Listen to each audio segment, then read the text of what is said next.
अब देखो भाई यहाँ पे हमारे पास 13th प्रॉब्लम है, ठीक है। तो इसमें बहुत सारे क्वेश्चंस हैं, तो आप लोग यहाँ पे 13th वाला प्रॉब्लम देखें, इसको भी हम लोग सॉल्व कर रहे हैं, ठीक है। तो ये देखो, ये हमारे पास first term, second term, third term और ये हो जाएगा फोर्थ टर्म, ठीक है।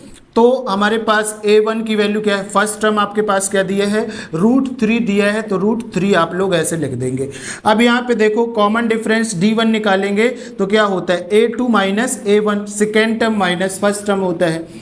a2 की वैल्यू क्या है आपके पास, a2 की वैल्यू है √6 माइनस a1 की वैल्यू क्या है आपके पास, √3 है, तो यहाँ पे लिखो √3, ठीक है। अब इसको हम लोग क्या लिख सकते हैं, इसको देखो भाई हम लोग लिख सकते हैं यहाँ से 2√3 लिख सकते हैं ना, दैट मीन्स इसको लिखेंगे 2 × 3 माइनस √3, ठीक है।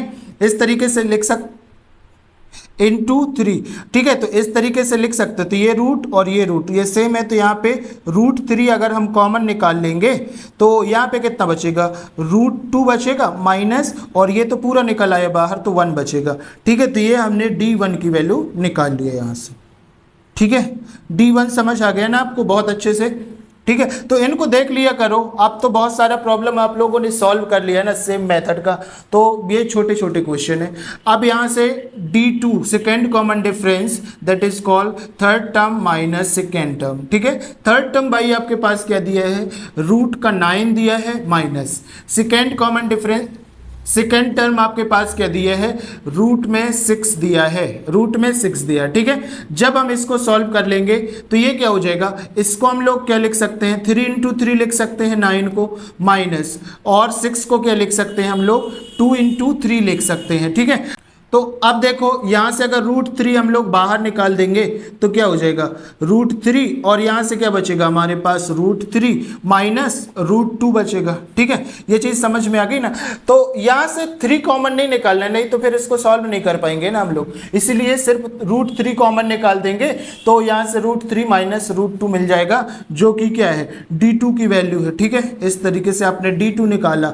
और देखो मन की नज़रों से देखो, मन की नज़रों से क्या देखोगे कि d1 की वैल्यू d2 के बराबर आ रही है क्या, बताओ, d1 की वैल्यू d2 के बराबर आ रही है क्या, नहीं आ रही है ना।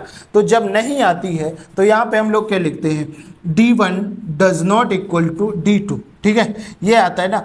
तो जब नहीं आते तो बड़ी खुशी होती है अंदर से, ठीक है, क्योंकि आगे हमको सॉल्व भी करना नहीं होता है, ठीक है। छोटा सा स्टेटमेंट लिख देंगे, क्या लिख देंगे, it is not N AP, ठीक है।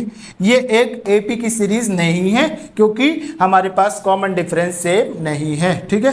मजा आया सॉल्व करके ना, तो इस तरीके से हमको सॉल्व करना है। अब आगे देखो, इसमें हम लोग 14 वाला प्रॉब्लम सॉल्व कर रहे हैं, 14 वाला प्रॉब्लम सॉल्व करेंगे, ठीक है। अब देखो भाई यहाँ पे हमारे पास फोर्थ प्रॉब्लम है, ठीक है।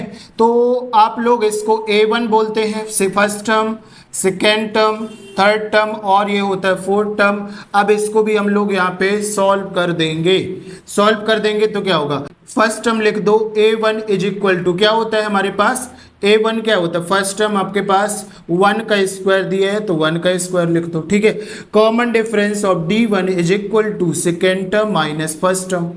अब सेकेंड टर्म क्या दिया हमारे पास, 3 का स्क्वायर माइनस 1, a1 मतलब फर्स्ट टर्म आपके पास क्या दिए है, 1 का स्क्वायर। जब हम इसको सॉल्व करेंगे तो 3 का स्क्वायर तो 9 हो जाएगा, माइनस 1 का स्क्वायर 1 हो जाएगा। जब मतलब इसको सॉल्व कर देंगे तो d1 की वैल्यू आपके पास आ जाएगी 8, ठीक है, क्योंकि 9 में से 1 सब्सट्रैक्ट होके 8 हो जाएगा, ठीक है।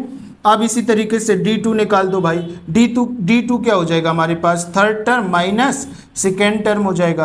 अब बताओ थर्ड टर्म क्या है आपके पास, थर्ड टर्म है आपके पास 5 का स्क्वायर माइनस सेकेंड टर्म क्या है भाई आपके पास, 3 का स्क्वायर, तो यहाँ पे 3 का स्क्वायर लिखो। अब इसको सॉल्व करोगे तो क्या हो जाएगा आपके पास, 5 का स्क्वायर मतलब 25 माइनस 3 का स्क्वायर क्या हो जाएगा हमारे पास, 9 हो जाएगा। 25 में से 9 सब्सट्रैक्ट हो जाएगा तो हमारे पास 16 बचेगा, जो क्या है हमारे पास d2 है, ठीक है। यहाँ पे इस तरीके से लिख लेना। अब बताओ मेरे को d1 d2 इक्वल आई क्या, नहीं आई ना इक्वल। और मैं आपको फर्स्ट क्वेश्चन से ही बता रहा हूँ कि जब d1 d2 सेम नहीं होते तो हमारे पास जो सीरीज होती है वो AP की नहीं होती है। दैट मीन्स यहाँ पे हम क्या लिखेंगे, d1 does not equal to d2, ठीक है। और जैसे कि इस क्वेश्चन में हमने लोगों ने क्या किया था, it is not an AP, ठीक है। तो यहाँ पे भी हम लोग क्या लिख लेंगे, it is not an AP, ठीक है भाई, because common difference are not same, ठीक है। तो इस तरीके से हमने इसको भी सॉल्व कर लिया है। अब हम मूव ऑन करते हैं 5.1 का लास्ट क्वेश्चन विच इज 15, ठीक है। तो आप लोग देखें उसको।